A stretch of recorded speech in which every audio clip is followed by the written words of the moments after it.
Hey, what's going on, Cowboys Nation? Man, your team sitting 5-2, second in the NFC East. NFC beast for real, for real. Even though hey, the record is what the record is, man. But basically, I'm just gonna talk about the Lions and my boy Sam Williams, man. Second round pick. A lot of people weren't high on him. I'm not gonna sit up here and act like I was a fan before the pick. I was a fan of the pick. And based off of the highlights I seen during the draft show, I was watching either it was Vach or Skywalker Still, whoever was doing a draft show. I didn't watch ESPN or anything like that. But once I started seeing the highlights that was put out, I was like, whoa, yo, this dude is 4'3", 4'2", strong, can play the run. I was just like, man, I'm excited to have Dan Quinn put his hands on him and mold him into another Micah, because that's what he looks like to me, man. And I called my homie Skywalker Still show. I told him, like, the more this dude gets on the field, he got a little segment like the cookout. I'm pretty sure if you're watching this video, you know what the cookout is. But I told him, I'm like, man, this dude gonna be at the cookout almost every week, and I didn't think it was gonna be like this. 2 sacks, forced fumble, suplex. What was the Chris Benoit? The suplex. Man, listen. You gotta understand that. I'm so hyped about Sam Williams, man, because what the Cowboys are doing is they want to take less on offense and put that on defense. So now when you start seeing with the whole Cooper thing, they seem like a overpowered offense isn't going to get you what the overpowered defense can get you. So now they're transitioning to a stronger, more explosive defense, and that's something that you love to see because it's working immediately. No matter who the quarterback was, Cooper Rush or Dak, the team got 2 losses. Now, based off of Dak's performance against the Lions, a lot of people are going to say, man, that was a C+, B- type of performance. But for me, I think it was more about his mindset and getting that confidence back and knocking the rust off, and doing that with staying healthy and without turning the ball over. So I'm gonna give that an A+. The performance for Dak was an A+, because he got every mental lapse that was bothering him going even to last year from the Niners game, and then this year with the Bucks. I think he's striding in a better direction mentally, and I think this game helped him do that. And eventually, you got to see more of the offense develop. You get to see the tight ends getting targeted, and then you get to see the deep downfield throws, just to give the opposing defense, the actual mindset, like, they will throw the ball deep, even though they ain't completing it. Now the run game gets to benefit from that. When you're not throwing the ball deep at all, the corners ain't on their heels. So that the fact that we got somebody back, or we got Dak back, that's actually able to throw the ball downfield, that just helps out Tony and Zeke. Now this whole Trayvon Diggs thing it's crazy. It's like our own fans don't recognize his talent, and then the rest of the NFL doesn't. But you know who does? NFL players. Most of them. I would say about 85% of NFL his peers.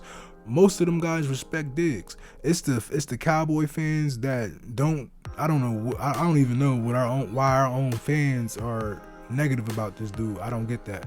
And then there's some fans that just believe the hype, or they just listen to what everybody else is saying. I got a friend of mine, like, he just was saying Trayvon Diggs is boomer bust, and he does. I'm like, whoa, where are you? You know what I mean? It's like you can't be watching the game. It's like you have to listen to ESPN and follow the narrative.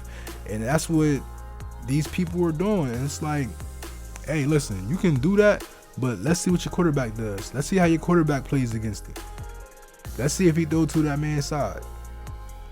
say, hey man, this is basically where we at this season. I think you're going to continue to see the defense um, make their plays and carry this offense, man. If you're watching the video, go ahead and drop down who's your most surprising player so far.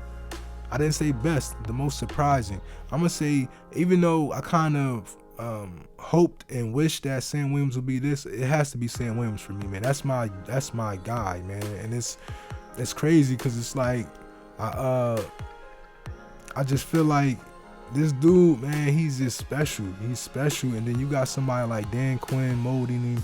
You got someone like Micah coaching him up on the field, telling him, yo, they doing this to me. And even D-Law did the same thing with Micah. You see, it's just going to be an overall realm of communication between these guys, man. And I think it's going to be special. Like, we're not trying to be pretty anymore. We're trying to win games, man. We're not trying to have too many 40-point victories or total of 40 points, because you've seen what happened in the Niners game. That 40-point offense didn't do anything. And we out here trying to scramble the last few moments at a playoff game to try to get a touchdown. Man, listen, this defense is real. A couple things. Another thing I want to talk about is this whole thing with Anthony Brown. Like, right? I'm not understanding why he's playing off. I'm not sure if this is a play call or if this is his preference. But to my knowledge, man, the Lions didn't have no speedster. So why is he just 30 yards? It's probably exaggeration. He's about 15 yards off the line of scrimmage. And it's like multiple plays, and then we're like, what are we doing? Like, I don't understand that. And I was watching my the post game A to Z show with him and with Will and Jesse, and he was like, you would think that with this type of pressure and this type of offensive line, you would get more press coverage. We press, but it's like we're not one of the best or a higher percentage press teams in the league. And that's something we should be fixing. It's like, why not press? And I understand AB, he may not be as physical, but it's like 15 yards up the line of scrimmage is not suitable for somebody that's like an average tackler. So now it's like you're way up the line of scrimmage. You got a guy with the ball coming straight at you, and now you whiffing on tackles.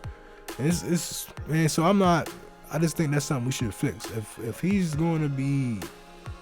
preferring to do that, you listen. I don't know. Especially now with Jay Lou getting out for the season, it's probably best you go ahead and slide in Anthony Brown in the slot.